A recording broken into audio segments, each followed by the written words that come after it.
Vous vous connaissez pas beaucoup tous les 2, je pense pas? On s'est croisés 2-3 fois et on a fait une partie ensemble. Ouais, OK. C'est quoi? C'est le niveau 3 des relations rôlistes, sur Discord? Ou c'est comment? Mmh. Ah, bonne question. Je dirais qu'on se côtoie, mais qu'on ne se connaît pas. Là, on se croise. Après, j'ai un a priori, en revanche, sur Coco. À se côtoyer comme ça. Est-ce que tu voudrais nous faire part de cet a priori? Bah là, si maintenant je dis non, je fais une ambiance de merde, tu vois. Ouais, Coco. Déjà, j'ai un a priori sur lui. Ça veut dire que j'ai lu ce qu'il écrivait ou j'ai écouté ce qu'il avait dit une ou deux fois. J'ai retenu son nom. Il se présente un peu comme un technicien, quelqu'un qui a bachoté pas mal de théories. En général, quand il poste un truc, je me dis ça peut être susceptible de m'intéresser, tu vois. Il y a plein de gens, quand ils postent quelque chose, tu les caractérises très vite, tu vois, tu te dis, lui, il m'a l'air de faire ci ou ça m'intéresse pas. On va dire que les horizons que Coco propose, ça peut m'intéresser. C'est rigolo parce que j'étais en train en préparant, tu vois, un petit peu l'échange, je me suis dit, vas-y, comment est-ce qu'on présente Coco? Et j'avais ça, en fait. Je me suis dit, Coco, c'est une personne, t'as l'impression qu'il a terminé le jeu rôliste dans la tête, et c'est peut-être même ton expression, Coco, tu vois. C'est genre, toutes ces croyances rôlistes sont bien en place, et c'est un des trucs ouais, je pense pour lequel c'est agréable de discuter avec toi. Et du coup, je dirais que c'est une... Après, je vous laisserai vous présenter, mais genre, si jamais je peux dire sur mon propre personnage, c'est que c'est récent, en fait. Depuis quelques mois, j'ai l'impression d'être au bout du tunnel et je vous attends, tous. Et je sais pas si je vais pas passer avant que vous soyez arrivés. Je me demande si le jeu de rôle a encore quelque chose à m'offrir. Tu dis personnage parce que c'est une posture ou c'est... Parce que c'est un masque, voilà. Je pense qu'il y a Adrien, le mec sympa, voilà, machin, et puis il y a Coco, derrière l'écran, qui est un peu plus une version, on va dire, augmentée de moi-même, quoi. Enfin, c'est trop bien, tu joues un jeu de rôle, en fait, sur les Discord rôlistes. Un peu comme tout le monde. Ouais, mais toi, t'es clair avec ça, tu vois. Oui. Surtout, t'en joues un, quoi. Vraiment un Coco comme un avatar qui est assez défini, tu vois, ce qui n'est pas multiforme. Ou alors, peut-être que si, d'ailleurs, peut-être que Coco, sur d'autres forums, d'autres trucs, il est pas pareil. Si, c'est un peu tout le temps le même. Disons que je vais être là aussi pour questionner des choses que je vois arriver qui sont souvent des points de vue, on va dire, traditionnels. Ou, à l'inverse, récemment, j'essaie de plutôt aller tirer dans les pattes de gens qui pensent redéfinir le jeu de rôle, etc. Et puis, je vais plutôt me placer en avocat du diable. Mais j'aime bien creuser dans la tête des gens et savoir un peu comment ils pensent. Mais c'est pas des points de vue, on va dire, et c'est rare quand un point de vue me subjugue. Souvent, c'est ah oui, je l'ai déjà rencontré celui-là. J'ai déjà rencontré ce Pokémon, voilà. Ouais.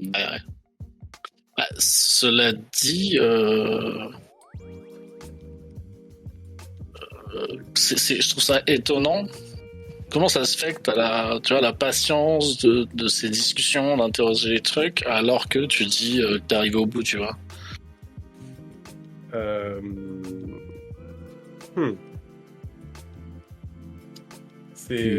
Tu récoltes ton dû maintenant que tu y es arrivé, tu vois. Ton impôt, un peu, tu vois. Je dirais que c'est plus personnel, c'est qu'en fait, je n'ai que ça. Genre, en fait, je pense qu'il y a quelque chose à comprendre, et du coup, je pense que même je profite du podcast, même si j'ai pas envie que ce soit une cocothérapie, hein. Mais je pense que profiter du podcast pour dire que, par exemple, le fait que j'ai un versant de haut potentiel, et que du coup, j'ai décidé, par mon chemin de vie, de mettre tous mes œufs dans le même panier, c'est-à-dire la compréhension du JDR, fait qu'aujourd'hui, je ne sais faire que ça. Et donc, forcément, ça me place probablement en tant qu'expert un peu, parfois, un peu sec, un peu cynique. Mais la réalité du truc, c'est que je ne sais faire que ça. Je ne sais faire que Coco, que le coconard, même, diraient certains à l'époque. J'ai l'impression que en fait, quand tu comprends le jeu de rôle, tu comprends pas mal de choses parce que c'est quand même t'as des connaissances généralisables à d'autres types pas de loisirs, mais de situations sociales, de peut-être d'autres projets non professionnels, que tu pourrais faire. Peut-être même des trucs Il y a peut-être même des trucs très professionnels, en fait, que tu vas réobserver, quoi. C'est évident. Genre, je pense que sans le jeu de rôle, je serais pas aussi ouvert, je serais pas aussi peut-être. Certains m'ont trouvé drôle à une époque, je serais pas aussi à l'aise, etc. Mais oui, après, disons que chacun a ses propres défis dans la vie. Et du coup, c'est vrai que de m'être autant intéressé au jeu de rôle, la vie réelle est, comme pour certains, un défi pour moi.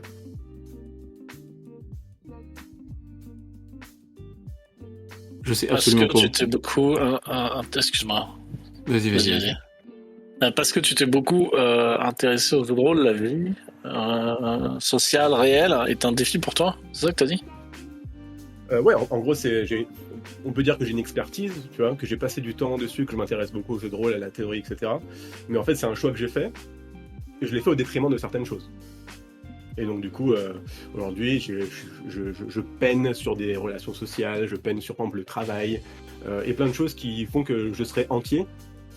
Mais pour l'instant, je ne suis que Coco que vous voyez sur Discord, parce que finalement, j'ai décidé de ne m'allouer d'intérêt qu'à ça. Voilà.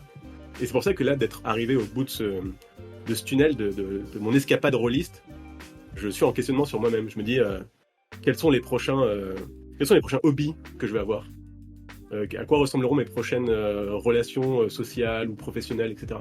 Parce que pour l'instant, je n'ai côtoyé quasiment que des rôlistes et très peu de gens différents finalement. Et tu pourrais pas te satisfaire de tu vois, vas-y, je suis arrivé au sommet je sais pas, au sommet de la compréhension du jeu de rôle, maintenant j'ai plus qu'à kiffer, tu vois, je sais pas. Ben, étant donné que le jeu de rôle est un loisir débile où il faut forcément profiter avec quelqu'un et jamais que tout seul, non. Parce qu'en fait, dès que tu dis ça, les gens te pointent un sniper, quoi, dessus. Donc, ouais, être le John Wick du JDR où tout le monde me portait un flingue dessus, je l'ai fait pendant quelques années, ça m'arrive des fois de le ressortir, mais ça devient lassant, voilà. Je sais absolument pas comment rebondir à partir de ce truc-là. Bah, peut-être que c'était ma présentation et que vous plus présenter à quoi maintenant. Voilà. Attends, moi j'ai plein de questions. Oh non, ça va être ma thérapie.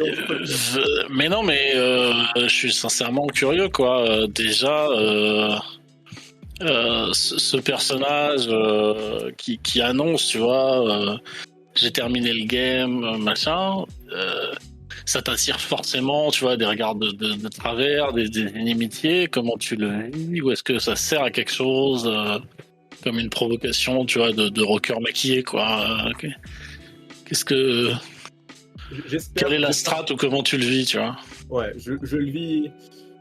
Je pense que je le vis plus mal que ce que je devrais. Des fois, il y a des choses qui m'affectent et tout. Mais en vrai, ça va. Hein, c'est pas, genre, si c'est ça mon problème, j'ai pas de problème, quoi. Mais j'espère que c'est provoquant et j'espère que les gens se disent mais qu'est-ce qu'il raconte, quoi. Et le jour où ils trouvent un podcast qui est vraiment à trouver la manière de faire, la forme qui les intéresse pour faire passer le propos que j'avais dit, que j'avais évoqué il y a peut-être quelques semaines, ils se disent ah ouais, finalement il m'avait fait réagir, maintenant je comprends pourquoi. Maintenant que la forme me plaît mieux, finalement il avait pas tort ce Coco là. Est-ce que tu les whiplash? Ouais. J'ai envie de caser le verbe whiplasher.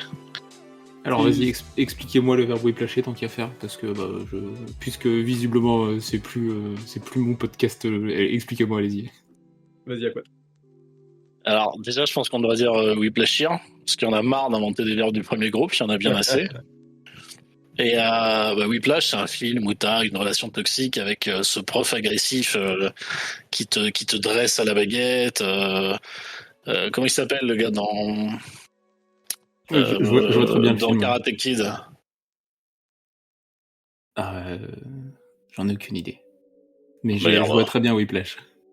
Ouais, bon, dans Karate Kid, il lui fait laver la bagnole, alors c'est doux, quoi, mais il comprend plus tard, tu vois. Et dans Whiplash, c'est l'agression permanente sous prétexte de... Alors, c'est pas du tout présenté comme un truc positif, hein, dans Whiplash. Oui. sous prétexte de faire de lui le meilleur En fait, dresseur de Pokémon. je pense que les gens me voient comme le prof dans Whiplash ou comme le Gordon Ramsay du jeu de rôle, en mode t'es un rageux, et de toute façon tu ne sais que faire apprendre que par ça. Mais les gens qui m'ont côtoyé et que j'ai, selon moi, élevé dans leur pratique rôliste, en leur montrant des jeux différents, en les amenant, par exemple, à mieux comprendre les logiques de jeux nouveaux, comme les jeux PBTA, par exemple, ou les jeux, ou même les jeux OSR. Voilà, je suis un peu, je suis un peu divers dans mes pratiques. Ces gens-là, ils me voient comme un mentor, on va dire. D'accord, c'est tout comme à la fin de Whiplash où finalement il est reconnaissant envers ce professeur abusif. Mais en fait, d'autres personnes diraient qu'en fait Coco il est trop méchant, alors que dans la sphère, on va dire privée, quand on est en dehors de la table de jeu de rôle et que j'explique des concepts, etc., c'est le ton que j'emploie actuellement, qui sera peut-être parfois un peu cynique, un peu cinglant et tout, mais je serai jamais méchant avec quelqu'un pour lui dire t'es un idiot sandwich, comme dirait Gordon Ramsay, là, en te mettant 2 tranches de pain de mie en te mettant 2 bouquins de règles sur chaque oreille et en te disant que t'es nul, quoi. En vrai, je fais pas ça, mais beaucoup de gens pensent que je fais ça, en fait. Et du coup, ça me ferme pas mal de portes aussi dans ces fameuses relations rôlistes, parce que j'ai l'impression qu'aujourd'hui, il y a une tendance à être bienveillant, à être lisse, à être sans aspérité, quoi. Et je revendique mes aspérités comme étant une manière de dire c'est moi, c'est pas quelqu'un d'autre, je suis pas lisse comme tous les autres. Voilà. Si jamais tu veux jouer avec moi, il va falloir boxer un petit peu, quoi.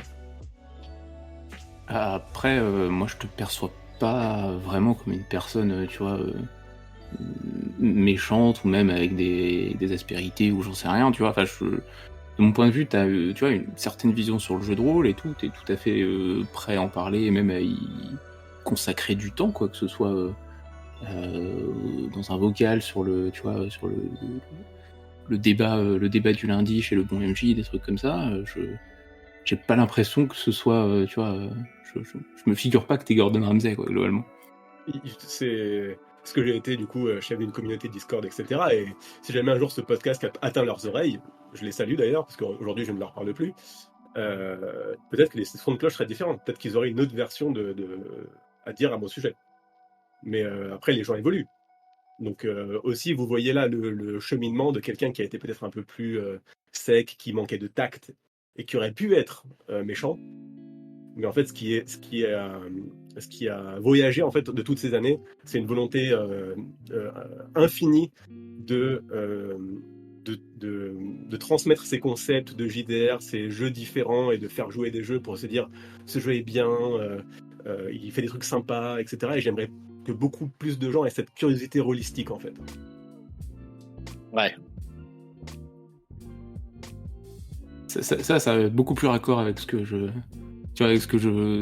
comprends avec les relations qu'on a, et puis c'est aussi ce que j'observe, tu vois, notamment c'est le Discord du bon MJ parce qu'il se passe pas mal de choses là-bas, et voilà, qu'on est on est actifs tous les deux sur ce truc-là. Tu proposes des parties de jeux de rôle de temps en temps, t'es toujours là pour répondre.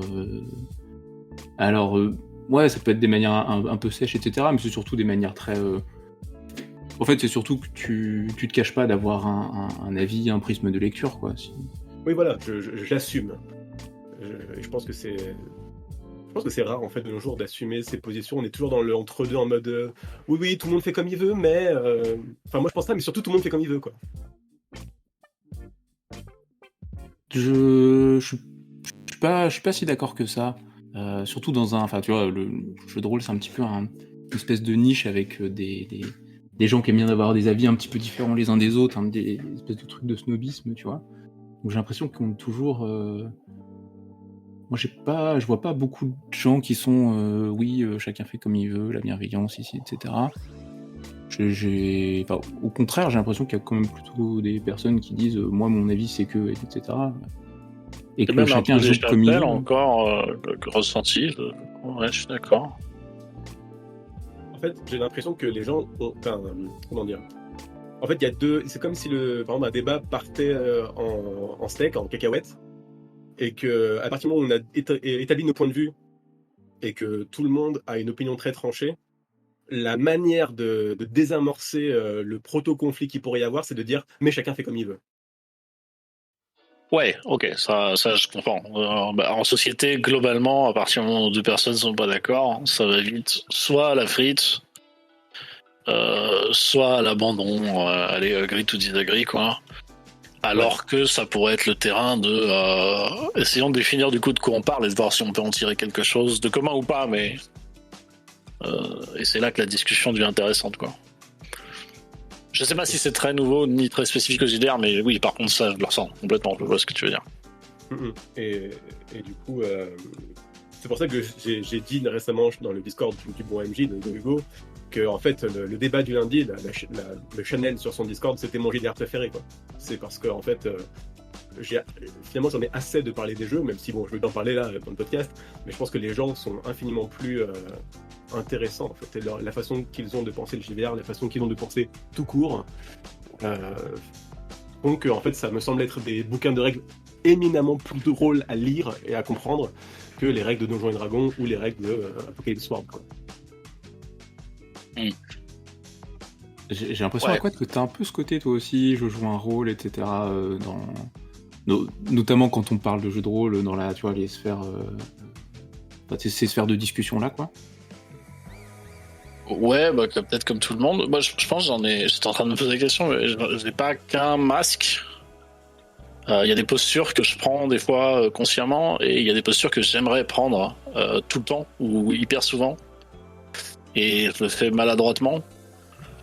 Mais je pense qu'il y a des trucs que Coco partage comme sentiment là, que j'ai déjà eu il y a de nombreuses années. J'avais créé un blog pour discuter de jeux de rôle grandeur nature qui s'appelait Electro-OZN, et ça s'appelait comme ça parce qu'il y avait un côté les électrogène et Gégène, je crois, avec un truc sur ça a dérangé, quoi, et ça nous arrivait de publier des articles un peu pour piquer, quoi, un peu des sites putaclic, des trucs qui disaient ta façon de faire à l'ancienne pue de la gueule, enfin c'est ça. Mais il y avait une volonté comme ça de faire réagir.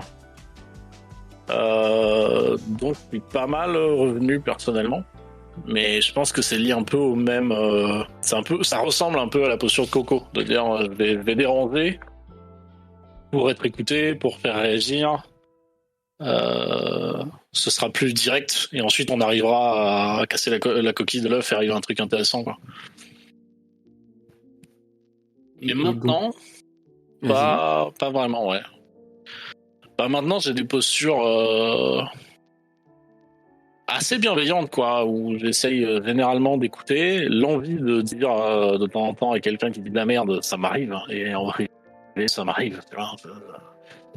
Mais quand je prends une posture publique, j'avoue que j'essaie plutôt d'écouter, de poser des questions. Je conseille beaucoup de jeunes MJ qui débutent, et je les reprends pas sur tout ce qu'ils disent. J'essaie toujours de partir de leur vocabulaire, de ce que eux proposent pour les conseiller. En leur disant généralement c'est super et c'est très bien, à plein d'endroits où je suis un peu moins, je suis pas subjugué, quoi, pour reprendre le terme qu'employait Coco, par leurs propositions. Mais c'est pas grave, elle est pas disqualifiante, donc l'important c'est de les encourager, quoi. Donc voilà, ça pourrait passer pour de la condescendance cachée, etc., mais je pense que ça marche. Et la posture que j'adorerais avoir tout le temps, c'est ce que ma petite sœur appelait une posture de maître, qui est la posture, cette fois, c'est Monsieur Miyagi dans Karate Kid. C'est le moment où Monsieur Miyagi te fait pas laver la voiture, c'est le moment où il te dit 3-4 mots, et c'est exactement ce que tu as besoin d'entendre à l'endroit où tu es pour te débloquer quelque chose. Ça, pour moi, ce serait la vraie maîtrise, quoi. J'adorerais pouvoir prendre cette posture, pouvoir trouver les bons mots quand quelqu'un soumet un sujet ou une discussion. C'est le top de la pédagogie, quoi, tu vois, c'est la pédagogie ultime, c'est ça? C'est de pouvoir faire apprendre quelque chose à quelqu'un en le moins de mots possible, tu vois. En plus, c'est pas naturel. C'est-à-dire que moi, quand quelqu'un me pose une question, j'ai envie de lui faire un peu l'historique, lui donner les termes consacrés, lui dire il faut que tu ailles regarder ici et là, aller même moi-même refaire des couilles parce qu'il y a des trucs, tu vois, je me souviens plus du nom exact du bouquin où c'est cité ou du truc qu'il faut regarder, pour ensuite lui donner une réponse un peu magistrale, tu vois, 5e année de fac, là voilà, là t'as la réponse parfaite et complète, et le gars en face il t'a dit j'ai le droit d'utiliser des D8 au lieu des D10. Là, qu'est-ce que on sent bien quand on fait ça qu'on est en train de faire une connerie, quoi. C'est pas la réponse qu'il attend et qui va le plus lui servir. Et des fois, ça veut dire ne pas répondre, d'ailleurs, je pense. Ça veut dire que quelqu'un est en train d'aller dans une voie, tu vois qu'il y a des murs et des écueils par là, c'est peut-être pas obligatoire de lui signaler. C'est dur de faire ça, je trouve. C'est-à-dire, il y a des personnes, tu penses, pour apprendre, doivent se planter eux-mêmes, ou c'est quoi le... Un peu, c'est-à-dire que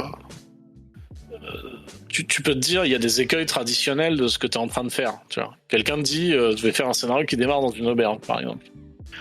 Il y a des écueils à faire démarrer le scénario dans une auberge, quoi. Il y a des écueils classiques. On pourrait les lister, on peut lui dire évite ça, évite ça, évite ça.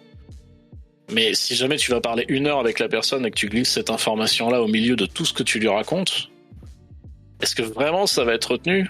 Est-ce que il aurait pas meilleur compte d'aller goûter à ce que c'est l'auberge ? Il les verra bien, les écueils, quoi. Ils apparaîtront dans la lumière de ce qu'il est en train de faire. Peut-être à la lumière de conseils d'ailleurs que tu lui as donnés, mais qui sont des conseils tout à fait différents, beaucoup plus généraux, tu vois. Je vois bien. T'as une réaction là-dessus, Coco? Je vois que t'es un petit peu... Pensif. Je vois que t'es un petit peu en retrait. Du coup, je pense que c'est plus une question à Quad, c'est qu'est-ce que ça t'apporterait du coup personnellement de se dire c'est bon, je suis enfin le Mr Miyagi du JDR. En tout fort intérieur, c'est quoi? C'est un objectif de vise et d'être un peu position d'apprenant? Est-ce que c'est une continuation de ce que tu fais en GN? Un ego tu vois, c'est quoi le but final? Alors je pense qu'il n'y a pas beaucoup d'ego, à mon avis, dans le sens où, je dis pas que j'ai pas de problème d'ego, mais je pense que j'en ai eu, et en ayant beaucoup moins aujourd'hui, en ayant vu disparaître et tout ça, peut-être que je suis en plein ego trip tout le temps, mais comme c'est moins grave qu'avant, j'estime que ça va, quoi. Mais et je sais pas ce que je ferais si j'avais cette position. Par contre, le chemin pour l'atteindre, je sais que je suis dedans et je trouve ça génial. De se poser la question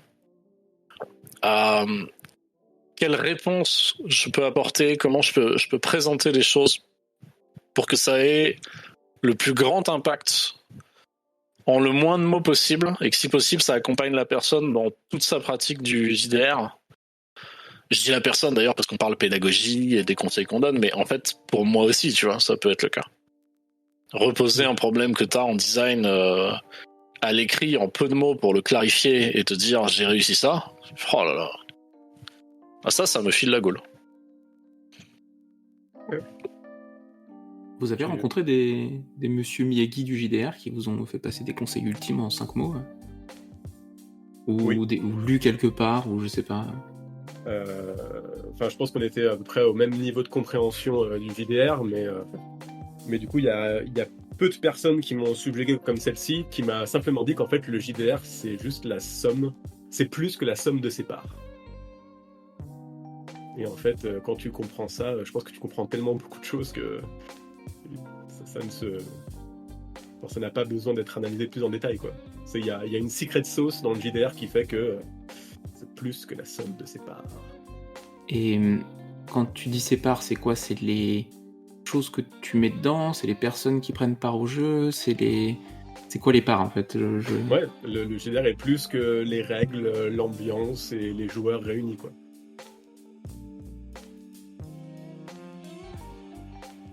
J'ai un... Ok, je mets une petite épingle. On va revenir dessus, je pense.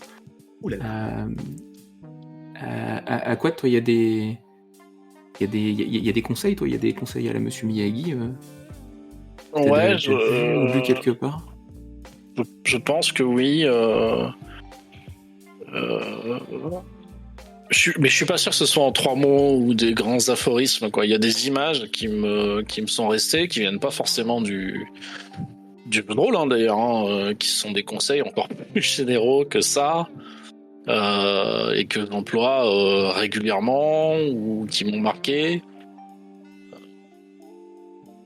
Et je pense qu'il y en a où il y a quelque chose de personnel, tu vois. Il y a quelqu'un que j'ai rencontré, avec qui j'ai grandi, soit dans le jeu de rôle, soit dans le VN, soit même dans mon métier, quoi. Je fais des game design pour vivre, qui me suivent. Je pense que ceux dont je me souviens particulièrement, c'est les trucs perso, mais je pense qu'il y a aussi tous les trucs, tous les trucs d'auteur, quoi. Tu vois. J'ai une phrase de Picasso, par exemple, que j'adore. Et que je cite tout le temps et qui sert beaucoup en game design, c'est les bons artistes copient, les grands artistes pillent, que je trouve exceptionnelle, puissante, profonde. Et d'ailleurs, si on peut faire l'exercice, quoi, c'est ce que je fais avec des gens que je conseille, qui sont débutants. Quand je leur donne cette phrase, je leur demande qu'est-ce que ça veut dire pour toi, quoi, comment tu l'analyses. Je vais reprendre la question. Allez, vas-y Coco, je te passe la balle. J'ai mon idée. Je te promets de ne pas en déroger par rapport à ce que tu vas dire. Répète-moi la phrase de base. Ouais, c'est les bons artistes copient, les grands artistes pillent. Si t'as besoin de 2 secondes pour réfléchir, je donne la mienne. Non, je pense qu'il y a une interprétation dans le sens où si jamais tu ne cites pas tes sources et que finalement tu t'appropries les grands... Enfin, moi du coup c'est un peu Doomsday, quoi, mais c'est... si jamais tu ne cites pas tes sources et que finalement tu t'appropries les grandes choses qui ont déjà été faites, tu deviens le grand de cette époque, quoi. Alors moi j'avais une approche un peu différente. Ok. Ouais. C'était plutôt quand t'es artiste, parce que je pense que c'est dans ce cadre-là. Quand t'es artiste, tu peux te dire... je pense que t'as une première phase de syndrome de l'imposteur, où tu te dis ah là là, mais en fait je fais que copier le reste. Et au bout d'un moment tu te rends compte qu'en fait être artiste ce n'est que copier le reste, et à ce moment-là tu le fais sans vergogne parce que t'as compris que c'était ça, quoi. Ah ok, ouais. D'accord, c'est pas du coup la même interprétation l'un et l'autre, quoi. Ouais, moi j'ai une vision apocalyptique de la vie, du JDR, de tout ça, j'assume. Après, sur les grands aphorismes comme ça, je pense qu'une partie de leur puissance vient du fait justement que selon les circonstances, la personne, on peut lui donner une valeur différente. Et peut-être que toutes ces valeurs mises ensemble donnent son sens complet à la phrase, quoi. Moi, j'avoue que... Une espèce de miroir, tu vois, aussi. Je dis, c'est peut-être une espèce de miroir, tu vois. La personne, un truc il voit de verre à ce moitié qu'elle vide, à veut y moitié voir. plein. Ah oui, d'accord, dans ce sens-là, ouais. Et toi, ouais. comment tu comprends ce truc, du coup, puisque pour qu'on ait les trois Euh, interprétations? Pour moi, cette phrase, elle dit quelque chose qui rejoint les trucs que vous êtes en train de dire, quoi. Mais que je résumerai de la façon suivante, c'est que c'est normal, effectivement, de s'inspirer d'autres œuvres. C'est inutile de lier, inutile de vivre sur son syndrome de l'imposteur. Le truc, c'est qu'un artiste compétent, et je pense à artiste au sens d'artisan, un auteur de jeu de rôle, par exemple, va aller copier des mécaniques, des éléments à droite, à gauche, pour construire son truc, quoi. Un grand artiste, au sens où Picasso le dit dans un truc mégalo d'artiste d'exception, tu vois. Lui, il va pas se contenter de copier, il va piller, et dans le pillage, pour moi, il va retirer l'essence du truc, quoi. Le truc qui a le plus de valeur. Et dans le milieu professionnel, par exemple, où j'évolue, ça m'est déjà arrivé de voir des gens qui copie-collent des trucs qu'on a créés. Et ça marche pas, parce ça marche pas très bien, quoi, parce qu'ils ont pas exactement compris ce qu'ils étaient en train de copier, et donc ils ont fait des petites erreurs. Là où quelqu'un un jour va peut-être faire un truc qui est totalement différent sur le papier, mais quand tu regardes bien, le cœur du truc fonctionne exactement avec ce qui fait que nous ça fonctionne. Et là on pourra dire lui il nous a pillé, tu vois. Voilà. Il a volé l'essence, quoi. Il a volé ce qui faisait la nature de cette grandeur, quoi. C'est ça. Tu vois, le jour où tu pilles dans ton dragon, tu vires tout le superflu et tu gardes uniquement ce qui fait que ça fonctionne, quoi. T'as enlevé toutes les fioritures. Et ça veut dire que fatalement, t'as parfaitement compris à la fois ce que toi tu voulais, ce que tu faisais et ce qui avait été fait avant, quoi. Sinon, ce serait un hasard incroyable. Est-ce que je peux me permettre je peux me permettre de faire un petit pont là. Est-ce que si tu ne pilles que ce qui est essentiel pour avoir exactement ce que tu veux, tu n'as pas plus que la somme de tes parts, tu vois? Il y a un peu de ça, non? Ouais, oui, en tout cas, peut-être. Mais en tout cas, ce qui est sûr, c'est que si tu pilles, si tu pilles du superflu aussi, je pense, cela dit. C'est-à-dire quoi que tu fasses à la fin, t'auras plus que la somme de tes parts. Mais si jamais t'as vraiment pillé, peut-être que le plus que tu as, tu sais ce que c'est. Tu savais ce que c'était avant même de le publier, quoi. Parce que c'est maîtrisé, quoi. D'accord. Donc t'as pas ce truc magique. Toi, t'es vraiment sur l'approche très, tu l'as dit, artisanale, quoi, artisanal artisan, quoi, tu vois. Donc y a pas de magie à cet endroit-là où j'ai essayé d'en voir. Ah, je sais pas si Coco pensait à un truc magique quand il disait ça. Je pense à la magie, en effet, de deux enfants qui jouent au milieu des décombres et qui, avec un bâton et de la ficelle et une bouteille d'eau, parviennent à inventer des imaginaires incroyables qui ont du sens pour eux. Et donc, oui, c'est en ça que je disais que le JDR est plus que la somme de ses parts. D'accord, ok. Je pense que c'est...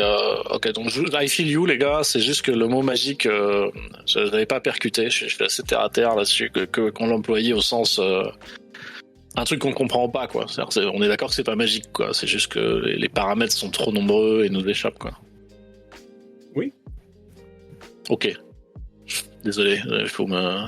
Mais du coup, dans le pillage, en effet, il peut y avoir aussi trouver au milieu des décombres la perle, quoi, la perle rare. Qu'est-ce qu'on en fera? Je pense que c'est pas aussi certain que ça, tu vois. Dans le pillage, c'est peut-être pour ça que j'ai eu cette approche fataliste. C'est que, à mon avis, tu peux aussi très bien piller, en gros, faire vraiment un gros casse, quoi, et tout prendre, et finalement simplement gratter l'étiquette de l'auteur et te dire, c'est de moi maintenant. Ouais, tout à fait. Bah, si tu fais ça, t'auras l'effet escompté, a priori, si t'as vraiment tout pris, quoi. Hein, faut pas oublier. Et le côté un peu formidable du truc pour moi, c'est que, pour reprendre l'exemple de tes enfants qui jouent, là, ils ont un cerceau, un bout de bâton, et pourtant leur jeu est incroyable. Si tu copies, tu vas prendre un cerceau, un bâton, et mettre 2 enfants au milieu des ruines et leur dire jouer, et tu vas t'apercevoir que ça marche pas. Oui. Si tu pilles, hein, tu vas créer ce qu'il faut parce que t'auras tout compris pour recréer ce moment qu'ils ont vécu, avec sa sensibilité, tout ça, quoi. Et on note que ce podcast ne promeut pas le pillage d'enfants. Voilà, on n'est pas là pour piller des enfants, ni quoi que ce soit d'ailleurs. Moi, je préférais que tes propos n'engagent que toi. Moi, j'ai rien dit. Il y a un truc très cool que tu viens de dire là, pour rebrancher un petit peu sur le jeu de rôle un peu concret, tu dis qu'il faut créer toutes les conditions pour qu'il y ait l'étincelle. Si j'essaye de reformuler, je pense que c'est un peu ça, ouais. c'est un peu le sens que tu voulais donner, si je comprends bien. J'ai un peu dit ça, d'accord. Vous avez des... Comment est-ce qu'on crée ça, une table de jeu, du coup?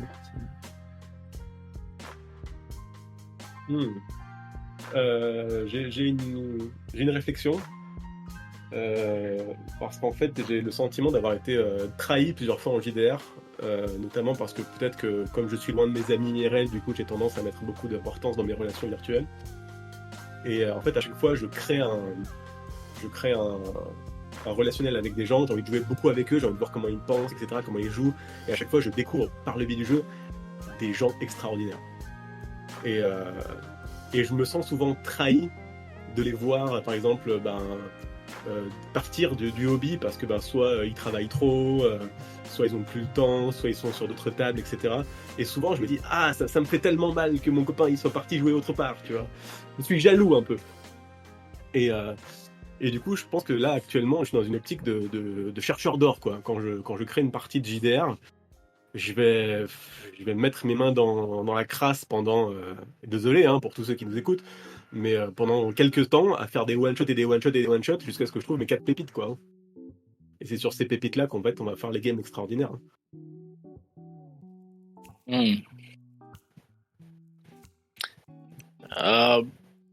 C'est une question, moi on pourrait y passer des heures, je pense, sur celle-là, parce que c'est trop important.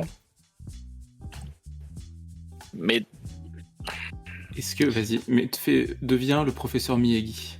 C'est ce que j'essaie de faire, hein. Je ne fais que t'es ça. Hein. Fort, t'es fort. Non, j'essaye. Alors là, c'est terrible parce que tu promets un aphorisme gigantesque, une phrase qui va tout régler. Non. Après, pour ouais. Vas-y. J'ai envie de faire la réponse pourrait contenir deux parties, quoi. C'est-à-dire comment on fait. Je pense faut tout le temps s'interroger dessus, tu vois. Mais de même que la personne qui réalise un film ou qui monte une pièce de théâtre va se dire comment dans les 5 premières minutes. Je fais en sorte d'avoir la meilleure introduction possible à ce que je veux présenter, à mes personnages. Bon, il aura jamais fini de se poser la question et en plus, une fois qu'il aura rédigé les bases, il reste, tu vois, à tourner, à le faire comprendre aux acteurs. Si on est sur des comédiens de théâtre, il va falloir que tous les soirs, en eux, ils trouvent aussi une étincelle, etc. Donc, c'est une problématique sans fin sur laquelle il faut remettre son ouvrage sur le métier, quoi. Mais il y a aussi un autre aspect qui est plus terre à terre, c'est moi, j'essaie d'obtenir ça déjà en créant des tables qui sont des espaces d'accueil où les gens se sentent bien. Ça m'arrive de chercher des pépites aussi, d'en trouver, d'avoir des tables où je trouve que les gens qui sont là produisent quelque chose de formidable. Mais si je dois jouer avec des gens que je connais pas, déjà si je les mets à l'aise et si je commence à construire avec eux, entre eux, moi et eux, une confiance, on pourra arriver à faire quelque chose, quoi. Comment ça se manifeste? Quand c'est fait ou quand je travaille la confiance? Ouais, plutôt quand tu la travailles, genre quelles sont les consignes entre guillemets que tu t'imposes ou pour te dire là je vais créer la confiance.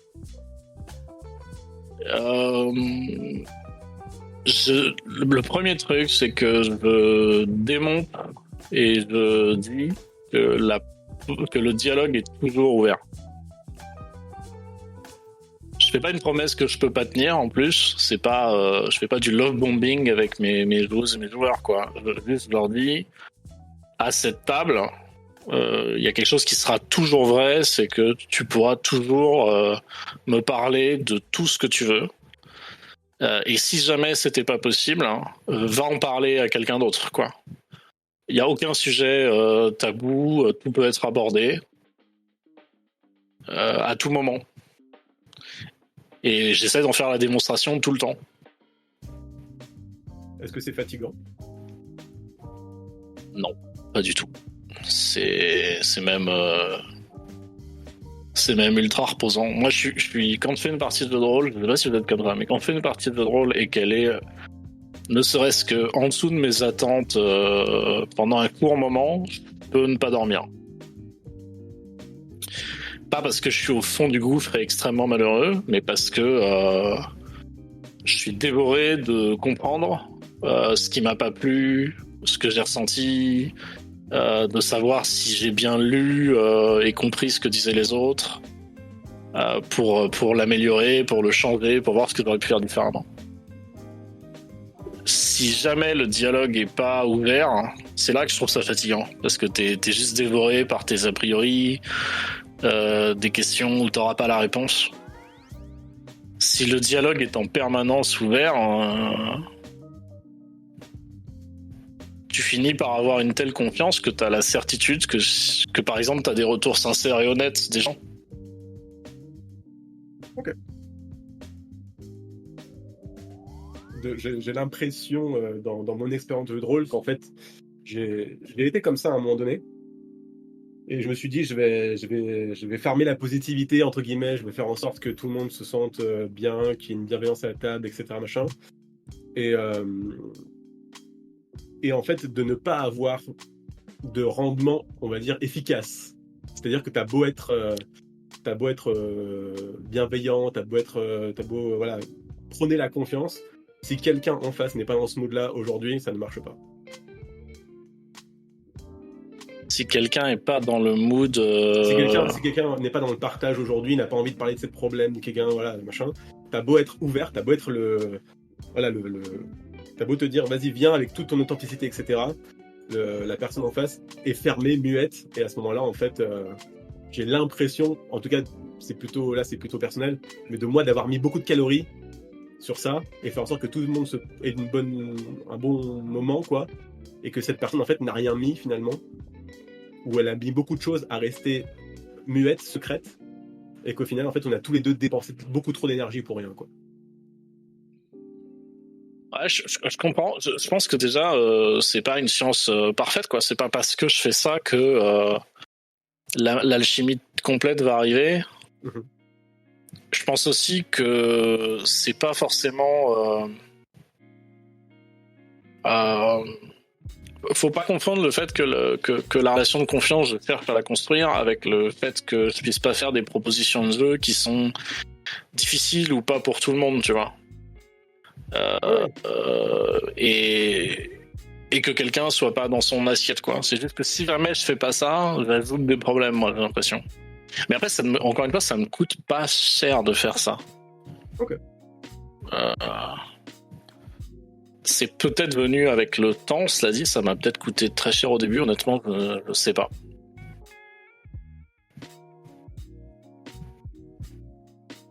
Je vais faire un saut de côté. Est-ce que vous êtes souvent joueurs tous les deux? Parce que j'ai l'impression que les conversations avançant, vous êtes beaucoup enfin, vous vous placez beaucoup en orchestrateur de, tu vois, de la table qui se passe bien, etc.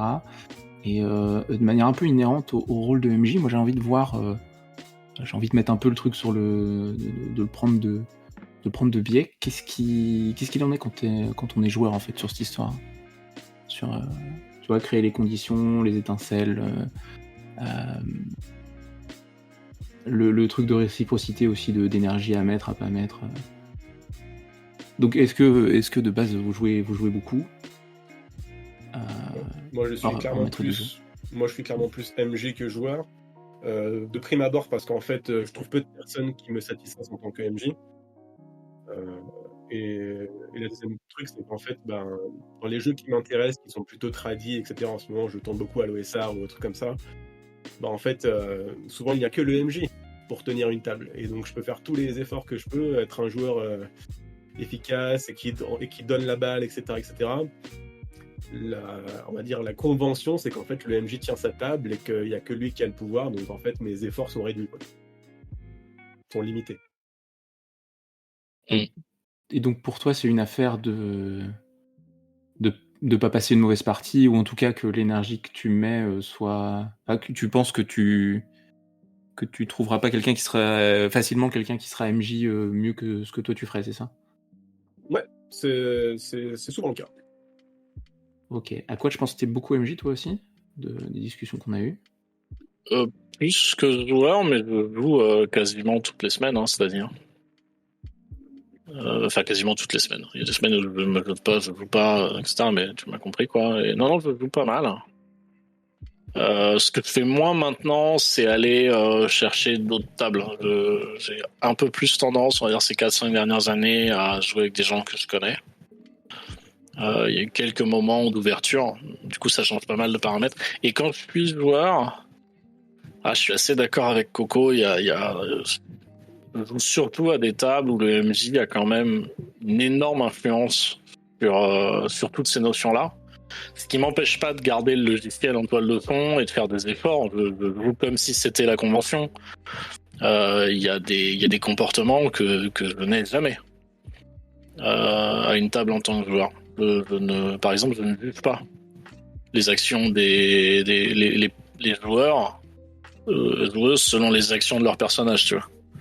Jamais. Je trouve que ça, c'est catastrophique. Qu'est-ce que tu veux dire exactement quand tu dis que tu ne juges pas?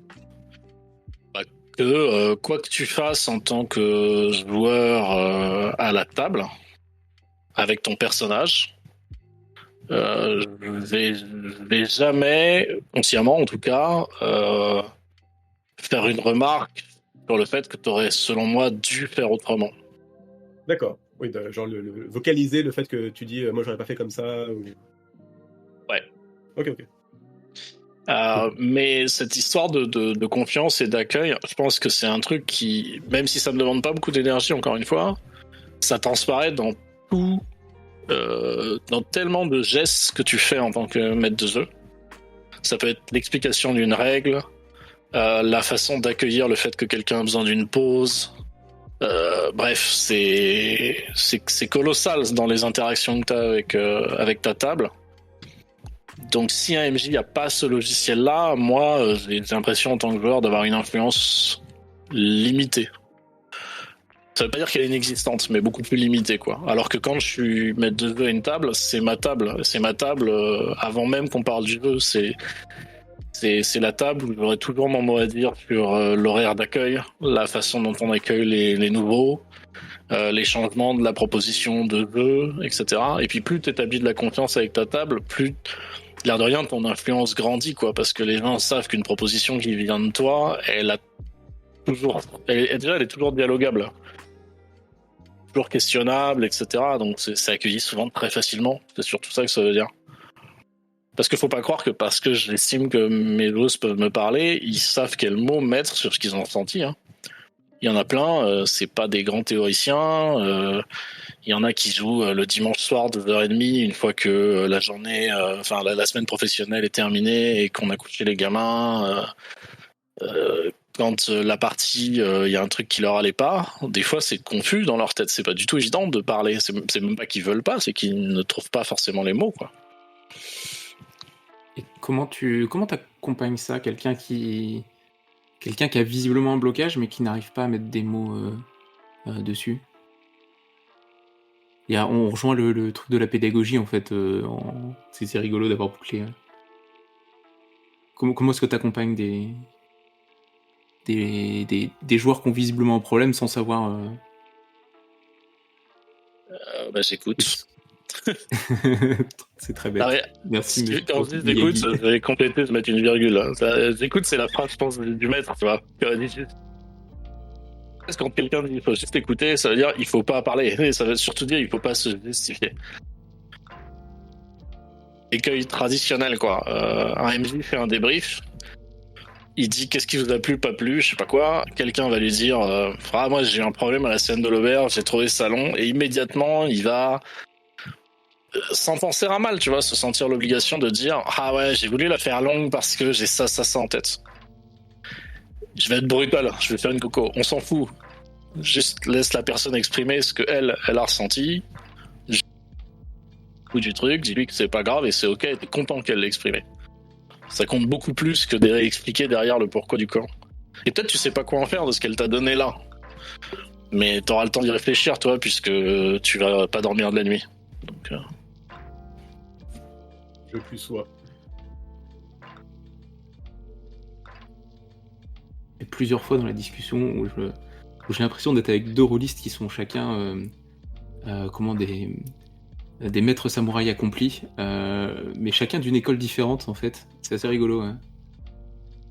Je pense que je suis pas vraiment accompli. Je pense que je fais encore pas mal d'erreurs. Je suis encore très dans le. Je continue d'être dans l'introspection constante de ma pratique, même si bon, il y a des trucs quand même que j'ai bien mis en place. Mais je dirais qu'à chaque fois en fait que je veux partager une petite, un petit peu de savoir de jeu de rôle, je me rends compte en fait je le fais souvent pour vérifier en face si le cerveau rôliste de mon interlocuteur est bien formé, quoi. Et c'est pour ça que je te demandais si c'était fatigant tout à l'heure pour Aquat, etc. Parce qu'en fait, comme je suis dans la recherche constante de mes prochaines pépites, j'ai un peu l'impression de me tuer à la tâche et de ne recevoir que peu de contenu, on va dire, jouable, quoi. Ouais, je comprends. Il y a une époque, alors déjà, moi je veux ni me prononcer, ni me positionner dans cette position de samouraï là. Je la trouve inconfortable. Je ne contracte pas. Voilà. Je ne contracte pas. Ceci étant dit, je veux pas que ça paraisse comme de la fausse humilité ou au contraire de la pédanterie, mais plutôt pour Coco se sente pas tout seul. même si on a des parcours très différents, effectivement. À une époque, je participais à des conventions où il y avait des conférences, des échanges sur le jeu de rôle. Et c'était des endroits où moi j'avais la sensation qu'on allait réunir, je sais pas quoi. Il y a des moments où je me suis retrouvé à table avec des gens, je l'avais provoqué, et pour moi j'avais à table des gens que je considérais comme, tu vois, tes réalisateurs, et t'as Tarantino et De Palma, je sais pas. Et donc voilà, t'as la crème de l'élite à ta table et tu te dis ça va être insane. Tu vas plus apprendre des trucs sur ce qu'ils aiment bouffer que qu'en tirer des leçons incroyables en vérité, quoi. Et quand on parle pas de ça, quand on parle de gens qui sont juste passionnés, avoir des échanges qui vont être profonds, c'est pas évident. Et moi je pense qu'à un moment j'ai eu un peu de désespoir par rapport à ça. Maintenant ça va, notamment parce que là par exemple on parle de jeux de rôle mais on parle pas beaucoup de jeux de rôle, tu vois. Et je trouve que tout ce qu'on dit m'intéresse. Quand on veut parler de jeux de rôle, et c'est peut-être lié à la somme des parts que tu évoquais tout à l'heure, comme on interroge surtout ces petites parts visibles là, j'ai pas toujours l'impression qu'on va au fond des choses, quoi. Je sais qu'on avait eu des échanges avec Jean Danon sur le fait que ça nous intéressait que quand c'était spécifique. Quand on parlait d'une partie, d'un moment, etc. Parce que je pense que ces moments-là contiennent, pour peu qu'on les raconte bien, tout ce qui fait la partie de jeu de rôle. Alors que si on se contente, par exemple, de parler de la nouvelle édition de tel bouquin de jeu de rôle, ça va pas nous fasciner, quoi. Ça va nous fasciner que lorsque c'est en jeu et en situation, quoi. Ah, c'est marrant, ça rejoint aussi ce que tu disais, Coco, sur les gens, plus que les jeux, quoi. Parler de l'actu JDR, par exemple, cette espèce de badinage rôlistique, là, où finalement on va voir qu'est-ce qui t'intéresse, etc. Moi, ça me titille un peu, tu vois, ça me dit, vas-y, à quoi tu joues, etc., qu'est-ce qui t'intéresse. J'ai l'impression d'en connaître plus sur les gens, quand je les connais pas, mais qui me disent, ouais, je suis intéressé par ce Kickstarter, ou je suis intéressé par ce nouveau jeu que j'ai acheté, là, je lis ça, en ce moment, je lis que ça. Ça me donne une indication sur, ok, toi t'es un passionné, toi t'es chaud, t'achètes que des jeux OSR, par exemple. Et du coup, je me dis, ok, peut-être que lui, il a vocation à me faire même apprendre quelque chose par rapport à un type de jeu spécifique, quoi. Et qu'est-ce que tu fais de mon cas, par exemple? Je joue pas le moindre jeu du commerce, je ne fais que des propositions maison variées, et du coup, tu reçois pas d'infos, tu vois. Je reçois pas d'infos, donc je pense que je fais comme la fois où je t'ai fait jouer avec Jean Dindon à mon hack. C'est, je dis, je t'accepte comme tu es et je vais tester en partie, voir si le propos que tu tiens, si la façon dont tu joues me convient. Et peut-être que secrètement, mon désir serait que tu joues à plus de jeux, genre à plus de bouquins, quoi, plus que tu lises plus de bouquins, que tu te dises aujourd'hui, je vais prendre ce jeu-là parce que ça fait ça, etc., etc. Histoire de te dire, allez, il joue un peu comme moi, quoi. Voilà. Sans vraiment espérer que j'y arrive un jour, hein, mais c'est peut-être mon désir au fond que tu me ressembles un petit peu, histoire qu'on se comprenne mieux, tu vois. Je sais pas. Parce que là, du coup, moi, je ne te comprends pas. Genre, moi, je joue qu'à des jeux, quasiment qu'à des jeux qui sont écrits, édités, etc. Et j'essaie de suivre le jeu à la lettre. Que ce soit nul ou que ce soit bien, en fait. Ah ouais, moi, je pense on est ennemis, en fait. On est sur deux plans. Ouais, parce que. Tire ton épée, Aquat. Moi, j'ai plutôt envie de sortir les gens de ça. Sans que je fasse quoi que ce soit d'ailleurs de très actif à part tu vois, faire mes propositions, mais d'ailleurs sur le Discord le bon MJ là, on a eu une discussion à un moment donné, il y a eu une longue discussion où les gens parlaient un peu de quel de prendre ça, et j'ai mis un message au milieu qui a complètement floppé. Je suis parti dans les limbes très très vite, où je disais make me change my mind, quoi. Moi il y a plein de façons différentes de travailler à produire ta table. Mais il y a quand même un truc que je retrouve systématiquement, hein, c'est j'ai une proposition, un truc que j'ai envie de faire. Ensuite, je développe un petit cahier des charges pour essayer de clarifier mes idées. Et après, ça me dit de quel jeu j'ai besoin ou comment j'ai besoin de travailler, quoi. Mon point de départ est... Même si je lis... Alors, ça m'arrive de lire des jeux, hein, mais quand je lis des jeux... j'ai beaucoup de mal à absorber ça comme je vais absorber un élément sensible d'un livre ou d'une pièce de théâtre et me dire c'est ça que je veux faire, quoi. Et histoire de clarifier un truc que je dis, mais je pense que c'est assez clair, quoi. Je vais donner un exemple. Ouais, vas-y. Juste pour préciser, du coup, est-ce que tu penses que finalement tu agrèges toutes ces connaissances holistiques et que ta pratique, quand tu es MJ, c'est entre guillemets toujours la même chose? Ou est-ce que tu adaptes la façon dont tu me jettes selon les différentes propositions que tu as? La deuxième, j'adapte totalement. J'ai pas l'impression de faire 2 fois le même jeu. Ouais, j'ai pas l'impression et j'aime pas d'ailleurs du tout. D'accord. J'ai beaucoup de mal à faire rejouer des trucs que j'ai écrits parce que j'ai trop de trucs sur la table qui sont totalement différents, quoi. Okay. Et je vais donner mon exemple pour illustrer. Là, il y a une pièce de théâtre qui s'appelle Please Continue Hamlet qui a tourné, je pense, un peu dans le monde entier. Et cette pièce de théâtre, le principe, c'est que sur scène, il y a des vrais professionnels du personnel juridique, quoi. Il y a un tribunal et la juge, c'est une juge, l'avocat de la défense, c'est un avocat de la défense. Voilà. Et eux, ce qu'on leur file avant la pièce, c'est pas des rôles, c'est le cas judiciaire, quoi. Donc on leur file un dossier. Et il se trouve que le dossier, c'est un vrai fait divers. On a changé tous les noms en Hamlet, Ophélie, etc., quoi. Et donc t'as un comédien qui arrive, qui joue Hamlet, Ophélie qui est la plaignante, parce que Hamlet a buté son oncle, alors c'est son petit copain, et c'est un procès de 2h30, 3h, quoi. Bon. Moi, quand j'ai vu ça, j'ai été voir le mec qui avait fait la pièce, là, et je lui ai dit, moi, je veux faire une adaptation pour un jeu de rôle, un truc dans un cadre privé, où on va former des gens, quoi. Et je savais que je voulais faire ça, si tu veux. J'en avais très envie pour plein de raisons que je vais pas lister. Et à partir de là, ça te donne la méthode, c'est-à-dire que faire en sorte que quelqu'un joue Hamlet, c'est pas très compliqué potentiellement. Tu vois, je vais simplifier les choses, mais tu lui donnes un background, tu lui expliques ce qu'il a fait, tu lui expliques comment le jeu va se dérouler, et tu le lances là-dedans, quoi. C'est, on va dire, le cœur de ce que tu as à faire comme game design. Et là où c'était passionnant, c'est pour le personnel judiciaire, où là, pour le coup, quelqu'un va devoir jouer un juge, il va falloir lui expliquer un peu ce que c'est que le métier de juge pour que pendant 2h30, il se sente crédible. Et il le soit, quoi. Donc, il faut faire des ateliers pour préparer des gens à être juge pendant 2h30, quoi. Et l'envie de départ, elle est pure, elle est basée sur une envie qui me vient d'autre chose que du jeu de rôle ou d'un bouquin de règles. Elle est suffisamment forte pour me lancer, et après, la méthode, elle est unique à ce jeu-là, quoi. C'est-à-dire que tu ne referas plus jamais cette méthodologie-là ou ce type de jeu-là pour un autre jeu, c'est très peu probable. Ok. C'est l'outil spécifique pour ton œuvre d'art spécifique, quoi. C'est la... Ah ouais. Mais du coup, t'es dans cette idée. Finalement, t'es autant satisfait de construire l'outil que de le voir manipulé après par d'autres personnes, quoi.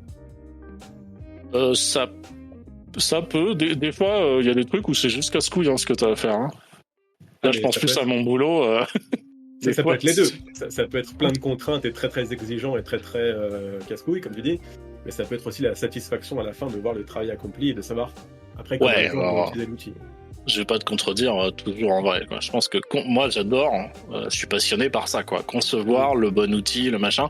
Des fois tu sais que pour un jeu par exemple, avant IA, t'as fini dans un carton d'ailleurs parce que le GPT arrive, fallait qu'on crée des descriptions de 1000 planètes, tu vois. Ouais. Et alors savoir que c'est la bonne idée, selon toi géniale, qui fait que le jeu va fonctionner, j'adore. Le moment où il faut écrire les 1000 planètes. Personne n'aime ça, quoi. Enfin, c'est peut-être Stephen King, peut-être qu'il adore ça. J'en sais rien. On arrive au bout d'une heure de discussion. Je savais dès le départ que le plus dur, ça allait être de s'arrêter. Je m'attendais absolument pas à cette forme de discussion, mais je suis très content pour plein de raisons. Est-ce que vous avez un conseil, une phrase de Monsieur Miyagi, quelque chose, un conseil qu'on n'entend peut-être pas assez, tu vois, et qui aurait pu se cacher quelque part dans notre discussion, dont on pourrait retirer une espèce d'idée brute, un noyau d'idées? qui vous vient là, dans ce qu'on a évoqué? Moi, c'est pas un conseil. Moi, je vais remettre mon masque de coconnard. C'est plus un coup de gueule. C'est en fait, on parle entre nous, entre MJ, on fait des débats entre MJ, etc. Alors qu'en vrai, ceux qui doivent mettre la calorie, ce sont les joueurs. C'est les gens qui devraient s'élever un petit peu et de leur pratique, etc. Les passionnés, les vrais passionnés, en fait, ça devrait être les joueurs qui devraient aider le MJ. C'est une pérégrination holistique. Et comment tu... Et ça passe par quoi? Donc pour toi, c'est un truc de calories, donc d'effort, c'est ça? C'est d'efforts à Ouais, fournir de la part des joueurs? j'ai l'impression qu'en fait, quand on a mis l'effort et quand on a trouvé les bons gens, on peut atteindre des strates incroyables en JDR. On peut pleurer, etc. Moi, quand je pleure en JDR, quelque part, je suis content, quoi. Et et pour toi, ces joueurs-là, c'est ceux qui peuvent mettre les parts de base, ceux qui te permettent de dépasser la somme des parts, c'est ça? C'est ça. Le paramètre, quoi, ok. Que ce soit en lisant les règles d'un jeu, que ce soit en apportant une énergie incroyable à la table, ou que ce soit simplement en étant la meilleure version d'eux-mêmes. Je bataille en ce moment, surtout dans le JDR virtuel, contre le prémisse que le joueur arrive, pose ses pieds sous la table, branche son micro et consomme le JDR 4 heures une soirée et puis après disparaît pendant une semaine, quoi. Je ne veux plus jouer avec ces gens-là. Voilà. T'as un conseil, toi, Quad, qui est pas assez donné à des tables de jeux de rôle, à des joueurs de jeux de rôle?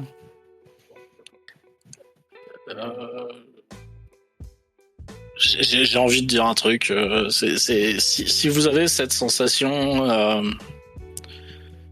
que vous êtes en quête, que vous voudriez, que vous sentez une sorte de solitude à aller chercher des gens qui ont vos exigences, votre passion là, dites-vous que vous n'êtes pas tout seul, quoi. Même la personne qui a l'air la plus bienveillante du monde, tolérante avec toutes les pratiques de jeu, etc. Je pense qu'elle a ses envies à elle. Et si elle continue de jouer, c'est qu'elles seront jamais totalement satisfaites parce que c'est mouvant, parce que c'est riche. Donc voilà, vous êtes pas tout seul à avoir des exigences, vous avez le droit, quoi.